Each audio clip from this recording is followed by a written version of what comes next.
नमस्कार. सातारा स्मरण यात्रा या मालिकातील आज हा 69वा भाग.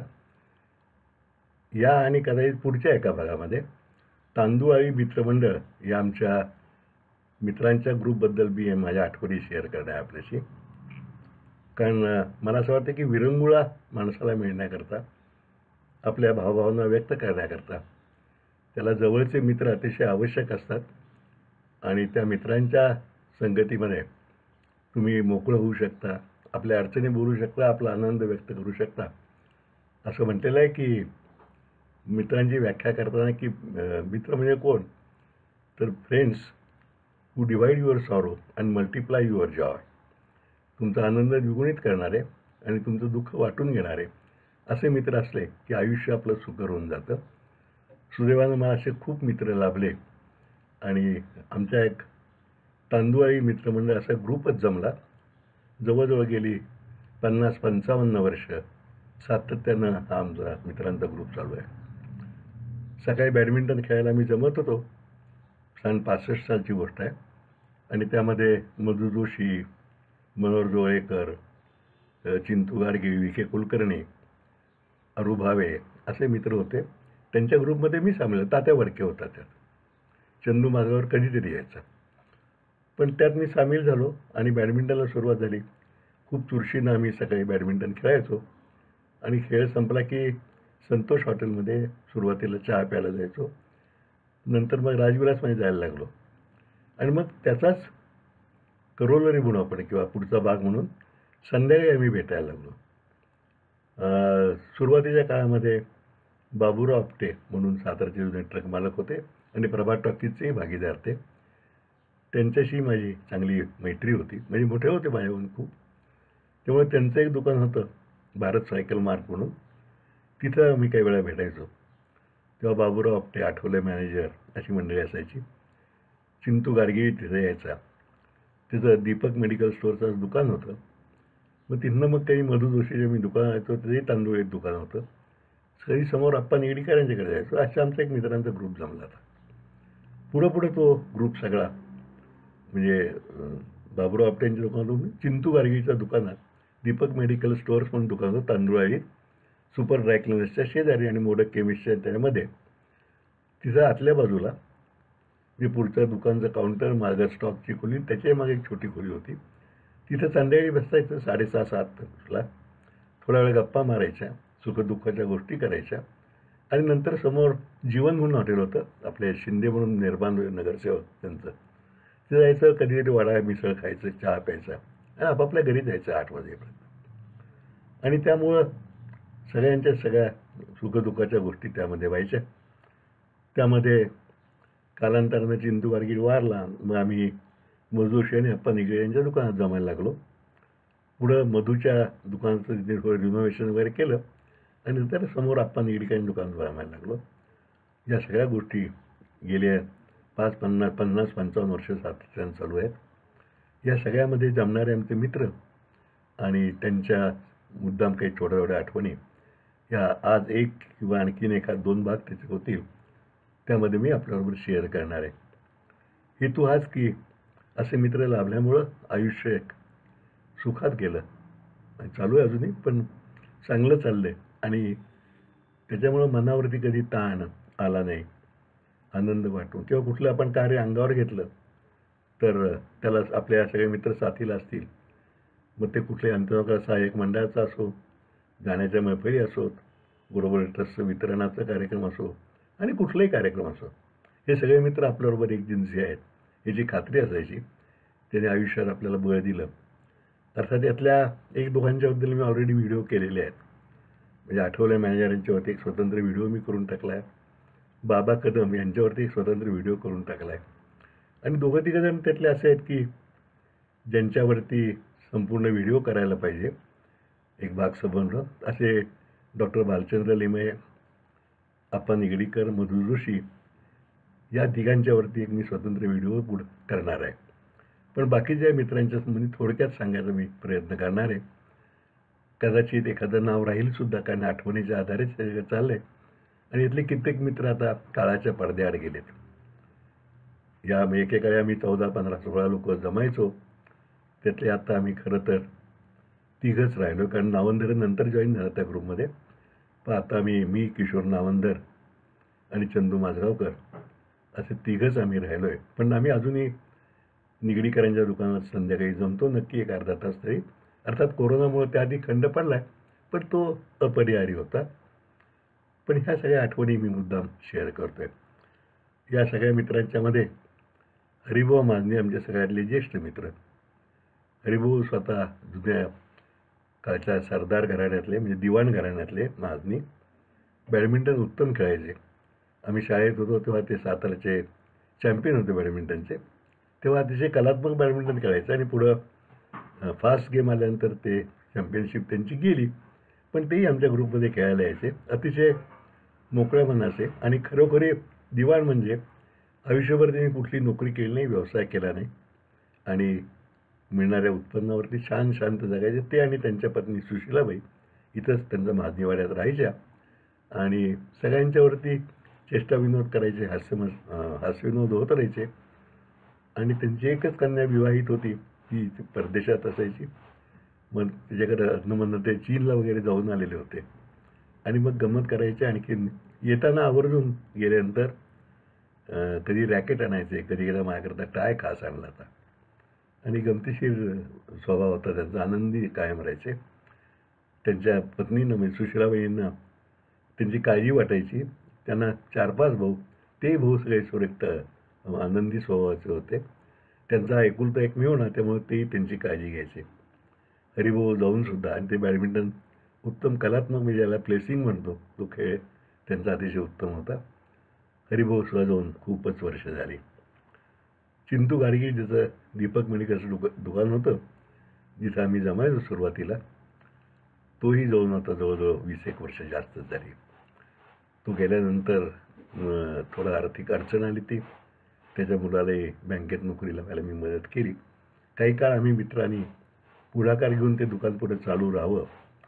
तिथे एक रजिस्टर प्रॅक्टिशनर आणून बसवला आणि प्रयत्न केला, पण तो प्रयोग काही यशस्वी झाला नाही. चिंतूही असा लिंब गोव्याचा तो आणि गोव्याचं हे गाडगीळ घराणं खूप प्रसिद्ध. त्याचे थोरले भाऊ तिथं कुशाभाऊ गाडगीळ राहायचे. खव्याचा आणि दुधाचा व्यवसायही ते करायचे, शेतीही करायचे आणि दर महाशिवरात्रीला आम्ही तिथं मुद्दाम जायचो. शंकराचं देऊळ आहे त्याचं कोटेश्वराचं, त्याचं दर्शन घ्यायला आणि मग कुशाभाऊंच्याकडे फराळ करायचा आणि रात्री परत यायचा, असा कार्यक्रम असायचा. अतिशय मिश्किल स्वभावाचा चिंतू, लेंगा शर्ट. पण तो आणि मनू जोशी दोघेही बॅडमिंटन चांगले खेळायचे आणि कदाचित डिस्ट्रिक्ट टुर्नामेंटमध्ये लेंगा घालून लेंगावर खोचून खेळणारी जोडी त्यांनी एकदा व्हेटरन्समध्ये म्हणजे 45 वर्षाच्या पुढच्या गटामध्ये चॅम्पियनशिपसुद्धा मिळवलेली होती सिटी टुर्नामेंट्समध्ये. तोही चिंतू जाऊनसुद्धा खूप वर्ष झाली. चिंतू गाडगीळच्या दीपक स्टोअरसमोरच लंब्यांचं किराणा माल दुकान होतं, खूप जुनं दुकान. आणि ते तेव्हा शिवाप्पा लंबे म्हणून जे होते तेही आमच्याकडे गप्पा मारायला यायचे. ते आणि त्यांच्याकडे दिवाणजी काम करणारे बोरकर दिवाणजी, पण ते दिवाणजी म्हणजे त्यापेक्षा ते लंब्यांचे मित्र म्हणूनच होते. आणि तेही अतिशय शिवाप्पा धार्मिक आणि त्यांच्या वाडवडिलांच्यासुद्धा चालत आलेलं दुकान लंब्यांचं खूप प्रसिद्ध. पुढं काही कालांतरानं त्या लंब्यांच्या दुकानच्या शेजारच्या बोळामध्ये एक देशी दारूचा बार निघाला आणि लंब्याचा बोळ हा फार प्रसिद्ध झाला. पण त्यापूर्वी लंब्यांचं दुकान किराणा दुकान म्हणून खूप साताऱ्यात प्रसिद्ध होतं. अण्णांच्या घरच्या सगळ्या कार्यांना ते आणि त्यांच्या पत्नी आम्हा मित्रांना बोलवायचा, आग्रह करून जेवायला वाढायचे. दिवाणजी बोरकरसुद्धा अतिशय कुशल दिवाणजी होते, अकाउंटंट. म्हणजे इंग्लिश शिक्षण फार नव्हतं, पण अतिशय कुशल आणि अतिशय प्रामाणिक ज्याला म्हणतो असे अकाउंटंट होते. ते दिवाणजी लंब्यांच्या दुकानात तर काम करायचे, पण काम म्हणण्यापेक्षा ते मित्र असल्यासारखे दोघे होते आणि त्यांचे अकाउंट्स लिहायचे. शिवाय बाहेरची 2-3 कामं ते अकाउंट्सची करायचे आणि अतिशय परफेक्ट काम असायचं त्यांचं अकाउंट्सचं. आणि त्यामुळे त्यांना आदरानं हे सगळे ज्यांचे अकाउंट्स लिहायचे ते व्यापारी वागवायचे. त्यांच्याही घरी वर्षातून एकदा तरी काहीतरी चहा पोहायचा कार्यक्रम आमचा व्हायचा. तेही वारले. म्हणजे त्यांचा विश्वास, खात्री अशी असायची की अचूक लिहिणार. माझे स्वतःचे अकाउंट्स मी स्वतः लिहायचो आणि काही वेळा ते फेअर करायला त्यांच्याकडे देत असे. त्यांची मुलं आता माझ्या परिचयाची आहेत, भेटतात अधूनमधून. पण दिवाणजी गेले. त्याच वेळा तिथे अलेम्बिक कंपनीचे ठाकूर म्हणून मेडिकल रिप्रेझेंटेटिव्ह होते. खूप वर्ष सातारालाच ते होते, सातारा एरियाला. शंकरराव ठाकूर त्यांचं नाव. आणि तेही बॅडमिंटन ग्रुपला यायचे, आमच्या समाविष्ट व्हायचे. आणि ते विनोदी स्वभावाचे. पुढे मिरजेला गेले. त्यांच्या मिरजेच्या घरी आम्ही गेलो होतो. पण एक गप्पा छान असायचे. गाडगिऱ्यांच्या दुकानात निंबाळकर म्हणून एक तरुण मुलगा मदतनीस म्हणून यायचा नोकरीला, आणि विलास निंबाळकर. आणि तिथं काम करायला चांगला उत्साही होता, आमच्या सगळ्यांच्यापेक्षाही लहान तो. आणि चेष्टा मस्करीत तोही हळूहळू भाग घ्यायचा. त्याला आम्ही कामाला पेटाळायचो कुठेतरी. तो एकदा मला म्हणला की मला नोकरी बघावं, मी आता BCom झालो आहे. आणि मी आप्पासाहेब भोसले जिल्हा बँकेचा शब्द टाकला आणि त्याला पटकन नोकरी मिळाली. त्यांनी ती प्रामाणिकपणे केली आप्पासाहेबांच्या शिस्तीमध्ये. आणि तोही निवृत्त झाल्यानंतर ऐक्यमध्ये काही दिवस काम करत होता. तोही आता नुकताच व्हायला. त्याची मुलं आणि मुली चांगल्या शिकलेल्या आहेत. ह्याशिवाय मनोहर जोगळेकर युनायटेड वेस्टर्न बँकेमध्ये होते, सिटी ब्रँचला. क्रिकेटमधले अतिशय नारिष्ट आणि जाणकारसुद्धा. सामन्यामध्ये अनेकदा ते पंच म्हणूनही काम करायचे, बॅडमिंटनमध्येही पंच म्हणून काम करायचे. आणि क्रिकेट म्हणजे त्यांचा जीव की प्राण असायचा. म्हणजे कुठं काही परदेशात मॅच चालू असली की त्यांच्याकडनं अपडेट सकाळी रनिंग कॉमेंट्री त्यांची व्हायची. हातभर बॉल कसा वळला वगैरे हे ऐकायला लागायचं. आणि अतिशय अचूक काम करणारे म्हणून बँकेत त्यांचा लौकिक होता. थोडा तापट स्वभावाचा होता, पण प्रेमळ अतिशय. म्हणजे मधु जोशी, मी, मनोहर जोगळेकर, नारू भावे, आप्पा निगडीकर असं असलं का आम्ही कुणाचंही काही जर मृतदेह न्यायची वेळ आली तर आम्ही 5-6 जणांमध्ये त्या सहजपणे पार 1.5-2 तासात पाडून यायचो. नुसतं एकदा निरोप दिला की सगळे आपापल्या कामामध्ये तज्ज्ञ मंडळी या कामामध्ये. कारण ते परमेश्वरीच काम आहे सदगती देण्याचं, त्यात आम्ही कुशल होतो. मनोहर बँकेतनं रिटायर झाला. पुढे त्यांनी आपुलकी म्हणून बँकेच्या काही स्वभावामुळे वादविवाद व्हायचे, पण तो आपलं म्हणणं कधी सोडायचा नाही. पण सर्व कस्टमरचा अतिशय विश्वास आणि अचूक बँकेच्या कामामध्ये तो असायचा.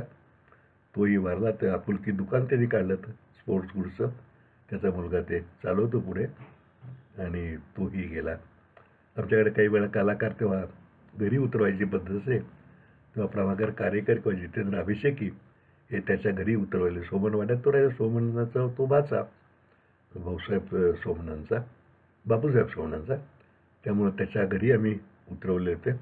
आणि तिने आदरात तिथे सुमती वहिनी त्यांचं केलं तर मला आठवण अजूनसुद्धा आहे. असाच बँकेतला दुसरा एम्प्लॉई म्हणजे मामा महाजन. जगमित्र ज्याला म्हणू असा मामा होता. मॅट्रिकला गणित सोडून पास झालेला, पण केवळ त्याची परिस्थिती आणि त्याचं प्रामाणिकपणा बघून त्याला बँकेत नोकरी लावली तेव्हा तात्या साठेने. आणि माझ्याबरोबर माझ्या शाळेत 1 वर्ष पुढं होता. पुढं माझ्यानंतर SSC झाला.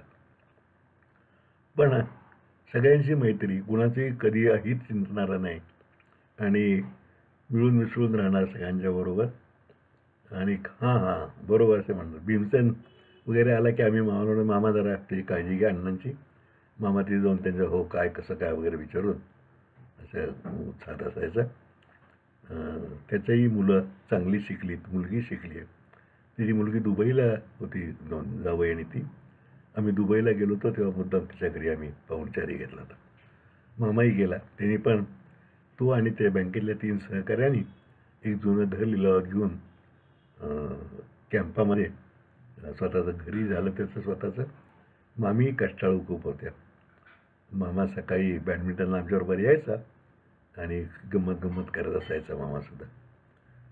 डॉक्टर लाहोटी, ज्यांचं नुकतंच 1-2 महिन्यापूर्वी निधन झालं, डॉक्टर KS लाहोटी, तेव्हा ते नुकते प्रॅक्टिस सुरू केले. त्यांनी साताऱ्यातही करायचे आणि तारळ म्हणून गाव आहे तिथं जायचे आठवड्यानं 3 दिवस.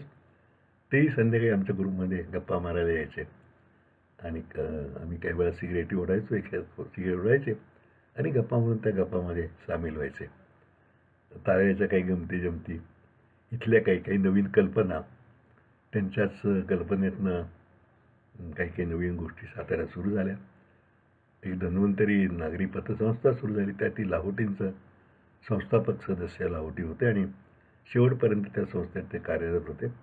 माझे इन्कम टॅक्सचे पक्षकार होते. हिशोब अतिशय काटेकोर लिहायचे आणि कायम शिस्पेंनी हिशोब लिहायचे. याचे एक वैशिष्ट्य मला आठवते. त्यांच्या 60च्या कार्यक्रमाला मी प्रमुख पाहुणा म्हणून त्यांनी आग्रहाने बोललो होतं आणि धन्वंतरी पतसंस्थेशी माझा घनिष्ठ संबंध निर्माण होण्यामध्ये लाहोटी आणि आता चेअरमन रवी भोसले या दोघांचा मोठा वाटा आहे. पण नेकीनं आणि संस्थेत परफेक्ट काम करणारेचे थोडे राजकीय होते. राजकीय त्यांना इच्छा असायची. तारगाला त्यांनी काही मंडळ वगैरे स्थापन करून बरंचसं काम तिथं केलं. तिथे एक पतसंस्था काढली. ती शंभूराज देसाईंचे कट्टर समर्थ असं म्हणून तिची काही आम्ही गंमत करायचो. याशिवाय तात्या वडके म्हणजे माधव वडके LICत नोकरीवर होते आणि तोही आमच्या बॅडमिंटन ग्रुपमध्ये यायचा आणि संध्याकाळी मग खाली यायचा. त्यांचं ॲक्च्युली घरचं दुकान होतं तांबे मोठं, लांजेकर वडके कंपनी म्हणून. तोही तिथेही थोडं काम करायचा. LIC तर तो फार पॉप्युलर होता. विशेषतः LICतल्या महिला कर्मचाऱ्यांचा तात्यावर अतूट विश्वास होता. भावासारखे त्याला मानायचे सगळे. अतिशय निर्मळ स्वभावाचा तात्या. आपल्या सगळ्या भावंडात मोठा. वडील वारल्यानंतर त्यांनी ते सगळं कुटुंब सांभाळलं आणि पुढे त्याला पॅरालिसिसचा अटॅक आला आणि तोही 2 वर्षापूर्वी वारला. पण माझ्यावरती त्याची अतूट श्रद्धा होती. जेव्हा सुरुवातीला मला प्रमुख पाहुणा म्हणून बोलवण्यात लागलं तेव्हा तात्या मला सांगणार, "अरुणशे जायला पाहिजे बरं का तुम्ही, सगळीकडे जायला पाहिजे." असं पुढं फार बोलवणी झाले तर तात्याला म्हणलं, "अरे फार व्हायला लागले आता." पण अतूट विश्वास श्रद्धा माझ्यावरती. त्याच्याही 2 मुली आणि एक मुलगा इथे व्यवसायात आहे. एक मुलगी कल्याणला दिली आहे आणि एक अहमदाबादला. आमच्या सगळ्या घरच्या कार्यात तो असायचा. त्याच्याही घरच्या कार्यात आम्ही कायम असायचो. असं तात्या वडके. ह्या सगळ्या मित्रांची एक मोठ आमची घट्ट जमली ती. आज आपण इथे थांबूया. अजून मित्र राहिलेत. पुढच्या भागामध्ये तांदूळ आणि मित्रांची पुढची माहिती घेऊया. तोपर्यंत नमस्कार.